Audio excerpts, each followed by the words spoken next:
रुद्र संहिता चतुर्थ खंड अध्याय 1 से 8।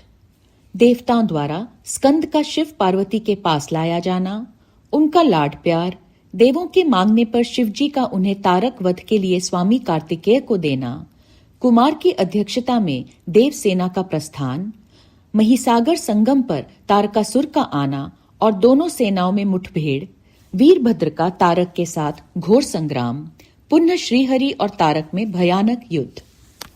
वंदना करने से जिनका मन प्रसन्न हो जाता है, जिन्हें प्रेम अत्यंत प्यारा है, जो प्रेम प्रदान करने वाले, पूर्णानंदमय, भक्तों की अभिलाषा पूर्ण करने वाले, संपूर्ण ऐश्वर्यों के एकमात्र आवास स्थान और कल्याण स्वरूप हैं, सत्य जिनका श्री विग्रह है, जो सत्यमय हैं, जिनका ऐश्वर्य त्रिकाला बाधित है, जो सत्य प्रिय एवं सत्य प्रदाता हैं, ब्रह्मा और विष्णु जिनकी स्तुति करते हैं, स्वेच्छानुसार शरीर धारण करने वाले उन भगवान शंकर की मैं वंदना करता हूँ।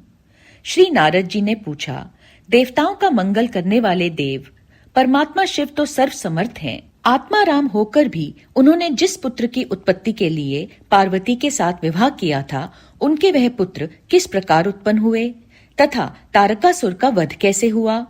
ब्रह्मा, मुझ पर कृपा करके यह सारा वृतांत पूर्ण रूप से वर्णन कीजिए। इसके उत्तर में ब्रह्मा जी ने कथा प्रसंग सुनाकर कुमार के गंगा से उत्पन्न होने तथा कृतिका आदि 6 स्त्रियों के द्वारा उनके पाले जाने, उन 6 की संतुष्टि के लिए उनके 6 मुख धारण करने और कृतिकाओं के द्वारा पाले जाने के कारण उनका कार्तिकेय नाम होने की बात कही। तदनंतर उनके शंकर गिरिजा की सेवा में लाए जाने की कथा सुनाई। फिर ब्रह्मा जी ने कहा, भगवान शंकर ने कुमार को गोद में बैठाकर अत्यंत स्नेह किया। देवताओं ने उन्हें नाना प्रकार के पदार्थ, विद्याएं, शक्ति और अस्त्र शस्त्र आदि प्रदान किए। पार्वती के हृदय में प्रेम समाता नहीं था। उन्होंने हर्षपूर्वक मुस्कुराकर कुमार को परमोत्तम ऐश्वर्य प्रदान किया, साथ ही चिरंजीवी भी बना दिया। लक्ष्मी ने दिव्य संपत्त तथा एक विशाल एवं मनोहर हार अर्पित किया। सावित्री ने प्रसन्न होकर सारी सिद्ध विद्याएं प्रदान की। मुनि श्रेष्ठ, इस प्रकार वहां महोत्सव मनाया गया। सभी के मन प्रसन्न थे। विशेषतः शिव और पार्वती के आनंद का पार नहीं था। इसी बीच देवताओं ने भगवान शंकर से कहा, प्रभु, यह तारकासुर कुमार के हाथों ही मारा जाने वाला है, इसलिए ही यह उत्तम चरित घटित हुआ है। अतः हम लोगों के सुखार्थ उसका काम तमाम करने के हेतु कुमार को आज्ञा दीजिए। हम लोग आज ही अस्त्र शस्त्र से सुसज्जित होकर तारक को मारने के लिए रण यात्रा करेंगे। ब्रह्मा जी कहते हैं, मुने, यह सुनकर भगवान शंकर का हृदय दयार्द हो गया। उन्होंने उनकी प्रार्थना स्वीकार करके उसी समय तारक का वध करने के लिए अपने पुत्र कुमार को देवताओं को सौंप दिया। फिर तो शिवजी की आज्ञा मिल जाने पर ब्रह्मा, विष्णु आदि सभी देवता एकत्र होकर गुह को आगे करके तुरंत ही उस पर्वत से चल दिए। उस समय श्रीहरि आदि देवताओं के मन में पूर्ण विश्वास था कि ये अवश्य तारक का वध कर डालेंगे। वे भगवान शंकर के तेज से भावित हो कुमार के सेनापतित्व में तारक का संहार करने के लिए रण क्षेत्र में आए। उधर महाबली तारक ने जब देवताओं के इस युद्धोद्योग को सुना, तब वह भी एक विशाल सेना के साथ देवों से युद्ध करने के लिए तत्काल ही चल पड़ा। उसकी उस विशाल वाहिनी को आती देख देवताओं को परम विस्मय हुआ। फिर तो वे बलपूर्वक बारंबार सिंहनाद करने लगे। उसी समय तुरंत ही भगवान शंकर की प्रेरणा से विष्णु आदि संपूर्ण देवताओं के प्रति आकाशवाणी हुई। आकाशवाणी ने कहा, देवगण, तुम लोग जो कुमार के अधिनायकत्व में युद्ध करने के लिए उद्यत हुए हो, इससे तुम संग्राम में दैत्यों को जीतकर विजयी होगे। ब्रह्मा जी कहते हैं, मुने, उस आकाशवाणी को सुनकर सभी देवताओं का उत्साह बढ़ गया। उनका भय जाता रहा और वे वीरोचित गर्जना करने लगे। उनकी युद्ध कामना बलवती हो उठी और वे सब के सब कुमार को अग्रणी बनाकर बड़ी उतावली के साथ महिसागर संगम को गए। उधर बहुसंख्यक असुरों से घिरा हुआ वह तारक भी बहुत बड़ी सेना के साथ शीघ्र ही वहां आ धमका, जहां वे सभी देवता खड़े थे। उस असुर के आगमन काल में प्रलयकालीन मेघों के समान गर्जना करने वाली रणभेरियां तथा अन्यान्य कर्कश शब्द करने वाले रणवाद्य बज रहे थे। उस समय तारकासुर के साथ आने वाले दैत्य ताल ठोंकते हुए गर्जना कर रहे थे। उनके पदाघात से पृथ्वी कांप उठती थी। उस अत्यंत भयंकर कोलाहल को सुनकर भी सभी देवता निर्भय ही बने रहे।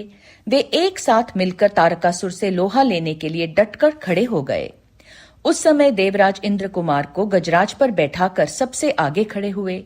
वे लोकपालों से घिरे हुए थे और उनके साथ देवताओं की महत्ती सेना थी। तत्पश्चात कुमार ने उस गजराज को तो महेंद्र को ही दे दिया और वे स्वयं एक ऐसे विमान पर आरूढ़ हुए जो परमाश्चर्यजनक तथा नाना प्रकार के रत्नों से सुशोभित था। उस समय उस विमान पर सवार होने से सर्व गुण संपन्न महायशस्वी शंकर पुत्र कुमार उत्कृष्ट शोभा से संयुक्त होकर सुशोभित हो रहे थे। उन पर परम प्रकाशवान चवर डुलाए जा रहे थे। इसी बीच बलाभिमानी एवं महावीर देवता और दैत्य क्रोध से विह्वल होकर परस्पर युद्ध करने लगे। उस समय देवताओं और दैत्यों में बड़ा घमासान युद्ध हुआ। क्षण भर में ही सारी रणभूमि रुंड मुंडों से व्याप्त हो गई। तब महाबली तारकासुर बहुत बड़ी सेना के साथ देवताओं से युद्ध करने के लिए वेग पूर्वक आगे बढ़ा। उस रण दुर्मद तारक को युद्ध की कामना से आगे बढ़ते देखकर इंद्र आदि देवता तुरंत ही उसके सामने आए। फिर तो दोनों सेनाओं में महान कोलाहल होने लगा। तत्पश्चात देवों तथा असुरों का विनाश करने वाला ऐसा द्वंद्व युद्ध प्रारंभ हुआ जिसे देखकर वीर लोग हर्षो प्रफुल्ल हो गए और कायरों के मन में भय समा गया। इसी समय वीरभद्र कुपित होकर महाबली प्रमथ गणों के साथ वीराभिमानी तारक के समीप आ पहुंचे। वे बलवान गणनायक भगवान शिव के कोप से उत्पन्न हुए थे, अतः समस्त देवताओं को पीछे करके युद्ध की अभिलाषा से तारक के सम्मुख डट गए। उस समय प्रमथ गणों तथा सारे असुरों के मन में परमोल्लास था, अतः वे उस महासमर में परस्पर गुथम गुथ होकर जूझने लगे। तदनंतर वीरभद्र से तारक का भयानक युद्ध हुआ। इसी बीच असुरों की सेना रण से विमुख हो भाग चली। इस प्रकार अपनी सेना को तितर बितर हुई देख उसका नायक तारकासुर क्रोध से भर गया और 10,000 भुजाएं धारण करके सिंह पर सवार हो देवगणों को मार डालने के लिए वेग पूर्वक उनकी ओर झपटा। वह युद्ध के मुहाने पर देवों तथा प्रमथ गणों को मार मार कर गिराने लगा। तब प्रमथ गणों के नेता महाबली वीरभद्र उसके उस कर्म को देखकर उसका वध करने के लिए अत्यंत कुपित हो उठे। फिर तो उन्होंने भगवान शिव के चरण कमल का ध्यान करके एक ऐसा श्रेष्ठ त्रिशूल हाथ में लिया जिसके तेज से सारी दिशाएं और आकाश प्रकाशित हो उठे। इसी अवसर पर महान कौतुक प्रदर्शन करने वाले स्वामी कार्तिक ने तुरंत ही वीर बाहु द्वारा कहलाकर उस युद्ध को रोक दिया। तब स्वामी की आज्ञा से वीरभद्र उस युद्ध से हट गए। यह देखकर असुर सेनापति महावीर तारक कुपित हो उठा। वह युद्ध कुशल तथा नाना प्रकार के अस्त्रों का जानकार था, अतः देवताओं को ललकार ललकार कर उन पर बाणों की वृष्टि करने लगा। उस समय बलवानों में श्रेष्ठ असुरराज तारक ने ऐसा महान कर्म किया कि सारे देवता मिलकर भी उसका सामना न कर सके। उन भयभीत देवताओं को यूं पिटते हुए देखकर भगवान अच्युत को क्रोध हो गया और वे शीघ्र ही युद्ध करने के लिए तैयार हो गए। उन भगवान श्री हरि ने अपने आयुध सुदर्शन चक्र और शार्द धनुष को लेकर युद्ध स्थल में महादैत्य तारक पर आक्रमण किया। मुने, तदनंतर सबके देखते देखते श्री हरि और तारकासुर में अत्यंत भयंकर एवं रोमांचकारी महायुद्ध छिड़ गया। इसी बीच अच्युत ने कुपित होकर महान सिंहनाद किया और धधकती हुई ज्वालाओं के से प्रकाश वाले अपने चक्र को उठाया। फिर तो श्री हरि ने उसी चक्र से दैत्यराज तारक पर प्रहार किया। उसकी चोट से अत्यंत व्यथित होकर वह असुर पृथ्वी पर गिर पड़ा, परंतु वह असुर नायक तारक अत्यंत बलवान था, अतः तुरंत ही उठकर उस दैत्यराज ने अपनी शक्ति से चक्र के टुकड़े टुकड़े कर दिए। मुने, भगवान विष्णु और तारकासुर दोनों बलवान थे और दोनों में अगाध बल था, अतः युद्ध स्थल में वे परस्पर जूझने लगे। रुद्र संहिता चतुर्थ खंड अध्याय 9 से 12। ब्रह्मा जी की आज्ञा से कुमार का युद्ध के लिए जाना, तारक के साथ उनका भीषण संग्राम और उनके द्वारा तारक का वध, तत्पश्चात देवों द्वारा कुमार का अभिनंदन और स्तवन, कुमार का उन्हें वरदान देकर कैलाश पर जा शिव पार्वती के पास निवास करना।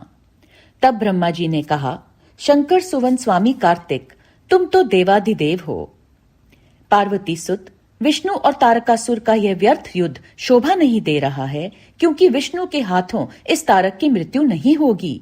यह मुझसे वरदान पाकर अत्यंत बलवान हो गया है। यह मैं बिल्कुल सत्य बात कह रहा हूँ। पार्वती नंदन, तुम्हारे अतिरिक्त इस पापी को मारने वाला दूसरा कोई नहीं है। इसलिए महाप्रभु, तुम्हें मेरे कथानुसार ही करना चाहिए। परंतप तुम शीघ्र ही उस दैत्य का वध करने के लिए तैयार हो जाओ, क्योंकि पार्वती पुत्र तारक का संहार करने के निमित्त ही तुम शंकर से उत्पन्न हुए हो। ब्रह्मा जी कहते हैं, मुने, यूं मेरा कथन सुनकर शंकर नंदन कुमार कार्तिकेय ठठाकर हंस पड़े और प्रसन्नता पूर्वक बोले, तथास्तु, ऐसा ही होगा। तब महान ऐश्वर्यशाली शंकर सुवन कुमार तारकासुर के वध का निश्चय करके विमान से उतर पड़े और पैदल हो गए। जिस समय महाबली शिवपुत्र कुमार अपनी अत्यंत चमकीली शक्ति को, जो लपटों से दमकती हुई एक बड़ी उल्का सी जान पड़ती थी, हाथ में लेकर पैदल ही दौड़ रहे थे, उस समय उनकी अद्भुत शोभा हो रही थी। उनके मन में तनिक भी व्याकुलता नहीं थी। वे परम प्रचंड और अप्रमेय बलशाली थे। उन षण्मुख को अपनी ओर आते देखकर तारक सुर श्रेष्ठों से बोला, क्या शत्रुओं का संहार करने वाला कुमार यही है? मैं अकेला वीर इसके साथ युद्ध करूंगा और मैं ही समस्त वीरों, प्रमथ गणों, लोकपालों तथा श्रीहरि जिनके नायक हैं, उन देवों को भी मार दूंगा। तदनंतर देवताओं को दुर्वचन कहकर वह असुर तारक भीषण युद्ध करने लगा। उस समय बड़ा विकट संग्राम हुआ। तब शत्रु वीरों का संहार करने वाले कुमार ने शिवजी के चरण कमलों का स्मरण करके तारक के वध का विचार किया। फिर तो महातेजस्वी एवं महाबली कुमार रोषावेश में आकर गर्जना करने लगे और बहुत बड़ी सेना के साथ युद्ध के लिए डटकर खड़े हो गए। उस समय समस्त देवताओं ने जय जयकार का शब्द किया और देवऋषियों ने इष्टवाणी द्वारा उनकी स्तुति की। तब तारक और कुमार का संग्राम प्रारंभ हुआ, जो अत्यंत दुस्सह, महान, भयंकर और संपूर्ण प्राणियों को भयभीत करने वाला था। कुमार और तारक दोनों ही शक्ति युद्ध में परम प्रवीण थे, अतः अत्यंत रोषावेश में वे परस्पर एक दूसरे पर प्रहार करने लगे। परम पराक्रमी वे दोनों नाना प्रकार के पैंतरे बदलते हुए गर्जना कर रहे थे और अनेक प्रकार से दाव पेंच से एक दूसरे पर आघात कर रहे थे। उस समय देवता, गंधर्व और किन्नर सभी चुपचाप खड़े होकर वह दृश्य देखते रहे। उन्हें परम विस्मय हुआ, यहाँ तक कि वायु का चलना बंद हो गया, सूर्य की प्रभा फीकी पड़ गई और पर्वत एवं वन काननों सहित सारी पृथ्वी कांप उठी। इसी अवसर पर हिमालय आदि पर्वत स्नेहाभिभूत होकर कुमार की रक्षा के लिए वहां आए। तब उन सभी पर्वतों को भयभीत देखकर शंकर एवं गिरिजा के पुत्र कुमार उन्हें सांत्वना देते हुए बोले। कुमार ने कहा, महाभाग पर्वतों, तुम लोग खेद मत करो, तुम्हें किसी प्रकार की चिंता नहीं करनी चाहिए। मैं आज तुम सब लोगों की आंखों के सामने ही इस पापी का काम तमाम कर दूंगा। यूं उन पर्वतों तथा देवगणों को ढाढ़स बंधाकर कुमार ने गिरिजा और शंभु को प्रणाम किया तथा अपनी कांतिमती शक्ति को हाथ में लिया। शंभु पुत्र कुमार महाबली तथा महान ऐश्वर्यशाली तो थे ही। जब उन्होंने तारक का वध करने की इच्छा से शक्ति हाथ में ली, उस समय उनकी अद्भुत शोभा हुई। तदनंतर शंकर जी के तेज से संपन्न कुमार ने उस शक्ति से तारकासुर पर, जो समस्त लोगों को कष्ट देने वाला था, प्रहार किया। उस शक्ति के आघात से तारकासुर के सभी अंग छिन्न भिन्न हो गए और संपूर्ण असुर गणों का अधिपति वह महावीर सहसा धराशायी हो गया। मुने, सबके देखते देखते वहीं कुमार द्वारा मारे गए तारक के प्राण पखेरु उड़ गए। उस उत्कृष्ट वीर तारक को महासमर में प्राण रहित होकर गिरा हुआ देखकर वीरवर कुमार ने पुनः उस पर वार नहीं किया। उस महाबली दैत्यराज तारक के मारे जाने पर देवताओं ने बहुत से असुरों को मौत के घाट उतार दिया। उस युद्ध में कुछ असुरों ने भयभीत होकर हाथ जोड़ लिए, कुछ के शरीर छिन्न भिन्न हो गए और हजारों दैत्य मृत्यु के अतिथि बन गए। कुछ शरणार्थी दैत्य अंजलि बांधकर पाही पाही रक्षा कीजिए यूं पुकारते हुए कुमार के शरणापन्न हो गए। कुछ मार डाले गए और कुछ मैदान छोड़कर भाग गए। सहस्त्रों दैत्य जीवन की आशा से भागकर पाताल में घुस गए। उन सब की आशाएं भग्न हो गई थी और मुख पर दीनता छाई हुई थी। मुनीश्वर, इस प्रकार वह सारी दैत्य सेना विनष्ट हो गई। देवगणों के भय से कोई भी वहां ठहर न सका। उस दुरात्मा तारक के मारे जाने पर सभी लोग निष्कंटक हो गए और इंद्र आदि सभी देवता आनंद मग्न हो गए। यूं कुमार को विजयी देखकर एक साथ ही संपूर्ण देवताओं तथा त्रिलोकी के समस्त प्राणियों को महान आनंद प्राप्त हुआ। उस समय भगवान शंकर भी कार्तिकेय की विजय का समाचार पाकर प्रसन्नता से भर गए और पार्वती जी के साथ गणों से घिरे हुए वहां पधारे।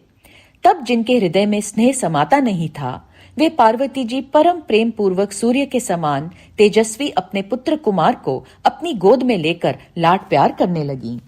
उसी अवसर पर अपने पुत्रों से घिरे हुए हिमालय ने बंधु बांधवों तथा अनुयायियों के साथ आकर शंभु, पार्वती और गुहु का स्तवन किया। तत्पश्चात संपूर्ण देवगण, मुनि, सिद्ध और चारणों ने शिव नंदन कुमार, शंभु और परम प्रसन्न हुई पार्वती की स्तुति की। उस समय उपदेवों ने बहुत बड़ी पुष्प वर्षा की। सभी प्रकार के बाजे बजने लगे। विशेष रूप से जय जयकार और नमस्कार के शब्द बारंबार उच्च स्वर से गूंजने लगे। उस समय वहां एक महान विजयोत्सव मनाया गया, जिसमें कीर्तन की विशेषता थी और वह स्थान गाने बजाने के शब्द तथा अधिकाधिक ब्रह्मघोष से व्याप्त था। मुने समस्त देवगणों ने प्रसन्नता पूर्वक गा बजाकर तथा हाथ जोड़कर भगवान जगन्नाथ की स्तुति की। तत्पश्चात सबसे प्रशंसित तथा अपने गणों से घिरे हुए भगवान रुद्र जग जननी भवानी के साथ अपने निवास स्थान कैलाश पर्वत को चले गए। इधर तारक को मारा गया देखकर सभी देवताओं तथा अन्य समस्त प्राणियों के चेहरे पर हंसी खेलने लगी। वे भक्ति पूर्वक शंकर सुवन कुमार की स्तुति करने लगे। देव, तुम दानव श्रेष्ठ तारक का हनन करने वाले हो, तुम्हें नमस्कार है। शंकर नंदन, तुम बाणासुर के प्राणों का अपहरण करने वाले तथा प्रलंबासुर के विनाशक हो। तुम्हारा स्वरूप परम पवित्र है, तुम्हें हमारा अभिवादन है। ब्रह्मा जी कहते हैं, मुने, जब विष्णु आदि देवताओं ने इस प्रकार कुमार का स्तवन किया, तब उन प्रभु ने सभी देवों को क्रमशः नया नया वर प्रदान किया। तत्पश्चात पर्वतों को स्तुति करते देखकर वे शंकर तनय परम प्रसन्न हुए और उन्हें वर देते हुए बोले। स्कंद ने कहा, भूधरों, तुम सभी पर्वत तपस्वियों द्वारा पूजनीय तथा कर्मठ और ज्ञानियों के लिए सेवनीय होगे। ये जो मेरे मातामह नाना पर्वत श्रेष्ठ हिमवान हैं, ये महाभाग आज से तपस्वियों के लिए फलदाता होंगे। असुर राज तारक को मारकर तथा देवों को वर प्रदान करके तुमने हम सबको तथा चराचर जगत को सुखी कर दिया।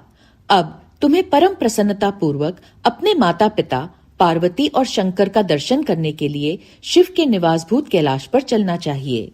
ब्रह्मा जी कहते हैं, मुने, तदनंतर सब देवताओं के साथ विमान पर चढ़कर कुमार स्कंद शिव जी के समीप कैलाश पहुंच गए। उस समय शिव शिवा ने बड़ा आनंद मनाया। देवताओं ने शिव जी की स्तुति की। शिव जी ने उन्हें वरदान तथा अभय दान देकर विदा किया। मुने, उस अवसर पर देवताओं को परम आनंद प्राप्त हुआ। वे शिव, पार्वती तथा शंकर नंदन कुमार के रमणीय यश का बखान करते हुए अपने अपने लोक को चले गए। इधर परमेश्वर शिव भी शिवा, कुमार तथा गणों के साथ आनंद पूर्वक उस पर्वत पर निवास करने लगे। मुने, इस प्रकार जो शिव भक्ति से ओतप्रोत, सुखदायक एवं दिव्य है, कुमार का वह सारा चरित्र मैंने तुमसे वर्णन कर दिया। अब और क्या सुनना चाहते हो?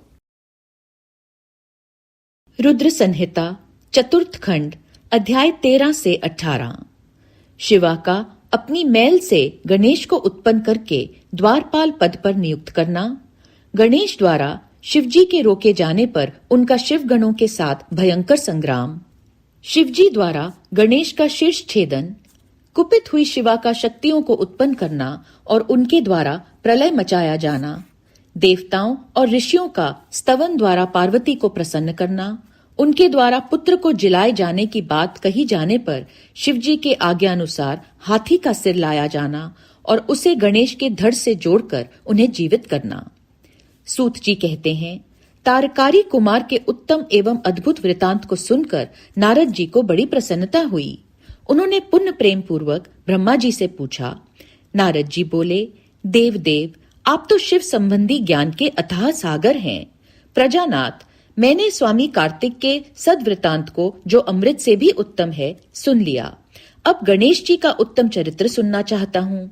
आप उनका जन्म वृतांत तथा दिव्य चरित्र, जो संपूर्ण मंगलों के लिए भी मंगल स्वरूप है, वर्णन कीजिए। सूत जी कहते हैं, महामुनि नारद का ऐसा वचन सुनकर ब्रह्मा जी का मन हर्ष से गदगद हो गया। वे शिव जी का स्मरण करके बोले। ब्रह्मा जी ने कहा, नारद, पहले जो मैंने विधि पूर्वक गणेश की उत्पत्ति का वर्णन किया था कि शनि की दृष्टि पड़ने से गणेश का मस्तक कट गया था, तब उस पर हाथी का मुख लगा दिया गया था, यह कल्पांतर की कथा है। अब श्वेत कल्प में घटित हुई गणेश की जन्म कथा का वर्णन करता हूँ, जिसमें कृपालु शंकर ने ही उनका मस्तक काट लिया था। मुने, इस विषय में तुम्हें संदेह नहीं करना चाहिए, क्योंकि भगवान शंभु कल्याणकारी, सृष्टिकर्ता और सबके स्वामी हैं। वे ही सगुण और निर्गुण भी हैं। उन्हीं की लीला से सारे विश्व की सृष्टि, रक्षा और विनाश होता है। मुनि श्रेष्ठ, अब प्रस्तुत विषय को आदर पूर्वक श्रवण करो। एक समय पार्वती जी की जया विजया नाम वाली सखियां उनके पास आकर विचार करने लगीं। सखी, सभी गण रुद्र के ही हैं। नंदी, भृंगी आदि जो हमारे हैं, वे भी शिव के ही आज्ञा पालन में तत्पर रहते हैं। जो असंख्य प्रमथ गण हैं, उनमें भी हमारा कोई नहीं है। वे सभी शिवाज्ञा परायण होकर द्वार पर खड़े रहते हैं। यद्यपि वे सभी हमारे भी हैं, तथापि उनसे हमारा मन नहीं मिलता।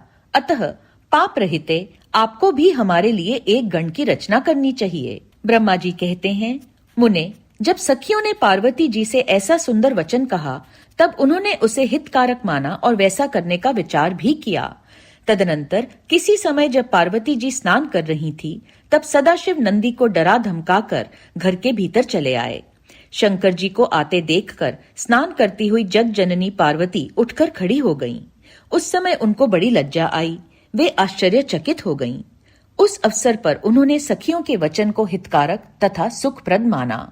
उस समय ऐसी घटना घटित होने पर परमाया परमेश्वरी शिव पत्नी पार्वती ने मन में ऐसा विचार किया कि मेरा कोई एक ऐसा सेवक होना चाहिए जो परम शुभ, कार्य कुशल और मेरी ही आज्ञा में तत्पर रहने वाला हो, उससे तनिक भी विचलित होने वाला ना हो। यूं विचार कर पार्वती देवी ने अपने शरीर की मैल से एक ऐसे चेतन पुरुष का निर्माण किया जो संपूर्ण शुभ लक्षणों से संयुक्त था। उसके सभी अंग सुंदर एवं दोषरहित थे। उसका वह शरीर विशाल, परम शोभायमान और महान बल पराक्रम से संपन्न था। देवी ने उसे अनेक प्रकार के वस्त्र, नाना प्रकार के आभूषण और बहुत सा उत्तम आशीर्वाद देकर कहा, तुम मेरे पुत्र हो, मेरे अपने ही हो। तुम्हारे समान प्यारा मेरा यहाँ कोई दूसरा नहीं है। पार्वती के ऐसा कहने पर वह पुरुष उन्हें नमस्कार करके बोला। गणेश जी ने कहा, माँ, आज आपको कौन सा कार्य आ पड़ा है? मैं आपके कथनानुसार उसे पूर्ण करूंगा। गणेश के यूं पूछने पर पार्वती जी अपने पुत्र को उत्तर देते हुए बोली। शिवा ने कहा, तात, तुम मेरे पुत्र हो, मेरे अपने हो, अतः तुम मेरी बात सुनो। आज से तुम मेरे द्वारपाल हो जाओ। सतपुत्र, मेरी आज्ञा के बिना कोई भी हठ पूर्वक मेरे महल के भीतर प्रवेश ना करने पाए, चाहे वह कहीं से भी आए, कोई भी हो। बेटा, यह मैंने तुमसे बिल्कुल सत्य बात कही है। ब्रह्मा जी कहते हैं, मुने, यूं कहकर पार्वती ने गणेश के हाथ में एक सुदृढ़ छड़ी दी। उस समय उनके सुंदर रूप को निहार कर पार्वती हर्षमग्न हो गईं। उन्होंने परम प्रेम पूर्वक अपने पुत्र का मुख चूमा और कृपा परवश हो छाती से लगा लिया। फिर दंडधारी गणराज को अपने द्वार पर स्थापित कर दिया। बेटा नारद, तदनंतर पार्वती नंदन महावीर गणेश पार्वती की हित कामना से हाथ में छड़ी लेकर गृह द्वार पर पहरा देने लगा। उधर शिवा अपने पुत्र गणेश को अपने दरवाजे पर नियुक्त करके स्वयं सखियों के साथ स्नान करने लगी। मुनि श्रेष्ठ, इसी समय भगवान शिव, जो परम कौतुकी तथा नाना प्रकार की लीलाएं रचने में निपुण हैं, द्वार पर आ पहुंचे। गणेश उन पार्वती पति को पहचानते तो थे नहीं, अतः बोल उठे, देव, माता की आज्ञा के बिना तुम अभी भीतर ना जाओ। माता स्नान करने बैठ गई हैं। तुम कहाँ जाना चाहते हो? इस समय यहाँ से हट जाओ। यूं कहकर गणेश ने उन्हें रोकने के लिए छड़ी हाथ में ले ली। उन्हें ऐसा करते देख शिवजी बोले, मूर्ख, तू किसे रोक रहा है? दुर्बुद्धे, क्या तू मुझे नहीं जानता? मैं शिव के अतिरिक्त और कोई नहीं हूँ। फिर महेश्वर के गण उसे समझाकर हटाने के लिए वहां आए और गणेश जी से बोले, सुनो, हम मुख्य शिवगण ही द्वारपाल हैं और सर्वव्यापी भगवान शंकर की आज्ञा से तुम्हें हटाने के लिए यहाँ आए हैं। तुम्हें भी गण समझकर हम लोगों ने मारा नहीं है, अन्यथा तुम कब के मारे गए होते। अब कुशल इसी में है कि तुम स्वतः ही दूर हट जाओ। क्यों व्यर्थ अपनी मृत्यु बुला रहे हो? ब्रह्मा जी कहते हैं, मुने, यूं कहे जाने पर भी गिरिजानंदन गणेश निर्भय ही बने रहे। उन्होंने शिवगणों को फटकारा और दरवाजे को नहीं छोड़ा। तब उन सभी शिवगणों ने शिवजी के पास जाकर सारा वृतांत उन्हें सुनाया। मुने, उनसे सब बातें सुनकर संसार के गति स्वरूप अद्भुत लीला विहारी महेश्वर अपने उन गणों को डांटकर कहने लगे। महेश्वर ने कहा, गणों, ये कौन है जो इतना उच्छृंखल होकर शत्रु की भांति बक रहा है? इस नवीन द्वारपाल को दूर भगा दो। तुम लोग नपुंसक की तरह खड़े होकर उसका वृतांत मुझे क्यों सुना रहे हो? विचित्र लीला रचने वाले अपने स्वामी शंकर के यूं कहने पर वे गण पुनः वहीं लौट गए। तदनंतर गणेश द्वारा पुनः रोके जाने पर शिवजी ने गणों को आज्ञा दी कि तुम पता लगाओ ये कौन है और क्यों ऐसा कर रहा है। गणों ने पता लगाकर बताया कि ये श्री गिरिजा के पुत्र हैं तथा द्वारपाल के रूप में बैठे हैं। तब लीला रूप शंकर ने विचित्र लीला करनी चाहिए तथा अपने गणों का गर्व भी गलित करना चाहा। इसलिए गणों को तथा देवताओं को बुलाकर गणेश जी से भीषण युद्ध करवाया, पर वे कोई भी गणेश जी को पराजित न कर सके। तब स्वयं शूलपाणी महेश्वर आए। गणेश जी ने माता के चरणों का स्मरण किया। तब शक्ति ने उन्हें बल प्रदान कर दिया। सभी देवता शिवजी के पक्ष में आ गए। घोर युद्ध हुआ। अनंत तो गत्वा स्वयं शूलपाणी महेश्वर ने आकर त्रिशूल से गणेश जी का सिर काट दिया। तब यह समाचार पार्वती जी को मिला। तब वे क्रुद्ध हो गईं और बहुत सी शक्तियों को उत्पन्न करके उन्होंने बिना विचारे उन्हें प्रलय करने की आज्ञा दे दी। फिर तो शक्तियों के द्वारा प्रलय मचाई जाने लगी। उन शक्तियों का वह जाज्वल्यमान तेज सभी दिशाओं को दग्ध सा किए डालता था। उसे देखकर वे सभी शिवगण भयभीत हो गए और भागकर दूर जा खड़े हुए। मुने, इसी समय तुम दिव्य दर्शन नारद वहां आ पहुंचे। तुम्हारा वहां आने का अभिप्राय देवगणों को सुख पहुंचाना था। तब तुमने मुझ देवताओं सहित शंकर को प्रणाम करके कहा कि इस विषय में सबको मिलकर विचार करना चाहिए। तब वे सभी देवता तुझ महामना के साथ सलाह करने लगे कि इस दुख का शमन कैसे हो सकता है। फिर उन्होंने यही निश्चय किया कि जब तक गिरिजा देवी कृपा नहीं करेंगी तब तक सुख नहीं प्राप्त हो सकेगा। अब इस विषय में और विचार करना व्यर्थ है। ऐसी धारणा करके तुम्हारे सहित सभी देवता और ऋषि भगवती शिवा के निकट गए और क्रोध की शांति के लिए उन्हें प्रसन्न करने लगे। उन्होंने प्रेम पूर्वक उन्हें प्रसन्न करते हुए अनेकों स्तोत्रों द्वारा उनकी स्तुति करके बारंबार उनके चरणों में अभिवादन किया। फिर देवगण की आज्ञा से ऋषि बोले। देवर्षियों ने कहा, जगदम्बे, तुम्हें नमस्कार है। शिव पत्नी, तुम्हें प्रणाम है। चंडिके, तुम्हें हमारा अभिवादन प्राप्त हो। कल्याणी, तुम्हें बारंबार प्रणाम है। अम्बे, तुम ही आदि शक्ति हो। तुम ही सदा सारी सृष्टि की निर्माण कर्त्री, पालिका शक्ति और संहार करने वाली हो। देवेशी, तुम्हारे कोप से सारी त्रिलोकी विकल हो रही है, अतः अब प्रसन्न हो जाओ और क्रोध को शांत करो।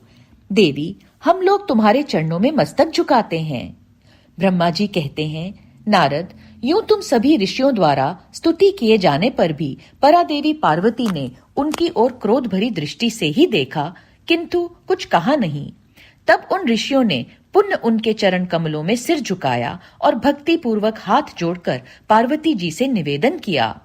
ऋषियों ने कहा, देवी, अभी संहार होना चाहता है, अतः क्षमा करो, क्षमा करो। अंबिके, तुम्हारे स्वामी शिव भी तो यहाँ स्थित हैं, तनिक उनकी ओर तो दृष्टिपात करो। हम लोग, ये ब्रह्मा, विष्णु आदि देवता तथा सारी प्रजा सब तुम्हारे ही हैं और व्याकुल होकर अंजलि बांधे तुम्हारे सामने खड़े हैं। परमेश्वरी, इन सबका अपराध क्षमा करो। शिवे, अब इन्हें शांति प्रदान करो। ब्रह्मा जी कहते हैं, मुने, सभी देवर्षि ये कहकर अत्यंत दीन भाव से व्याकुल हो हाथ जोड़कर चंडिका के सम्मुख खड़े हो गए। उनका ऐसा कथन सुनकर चंडिका प्रसन्न हो गईं। उनके हृदय में करुणा का संचार हो आया। तब वे ऋषियों से बोली। देवी ने कहा, ऋषियों, यदि मेरा पुत्र जीवित हो जाए और वह तुम लोगों के मध्य पूजनीय मान लिया जाए तो संहार नहीं होगा। जब तुम लोग उसे सर्वाध्यक्ष का पद प्रदान कर दोगे तभी लोक में शांति हो सकती है, अन्यथा तुम्हें सुख नहीं प्राप्त हो सकता। ब्रह्मा जी कहते हैं, मुने, पार्वती के यूं कहने पर तुम सभी ऋषियों ने उन देवताओं के पास आकर सारा वृतांत कह सुनाया। उसे सुनकर इंद्र आदि सभी देवताओं के चेहरे पर उदासी छा गई। वे शंकर जी के पास गए और हाथ जोड़कर उनके चरणों में नमस्कार करके सारा समाचार निवेदन कर दिया। देवताओं का कथन सुनकर शिवजी ने कहा, ठीक है, जिस प्रकार सारी त्रिलोकी को सुख मिल सके वही करना चाहिए। अतः अब उत्तर दिशा की ओर जाना चाहिए और जो जीव पहले मिले उसका सिर काटकर उस बालक के शरीर पर जोड़ देना चाहिए। ब्रह्मा जी कहते हैं, मुने, तदनंतर शिवजी की आज्ञा का पालन करने वाले उन देवताओं ने वह सारा कार्य संपन्न किया। उन्होंने उस शिशु शरीर को धो पोंछ कर विधिवत उसकी पूजा की। फिर वे उत्तर दिशा की ओर गए। वहां उन्हें पहले पहल एक दांत वाला एक हाथी मिला। उन्होंने उसका सिर लाकर उस शरीर पर जोड़ दिया।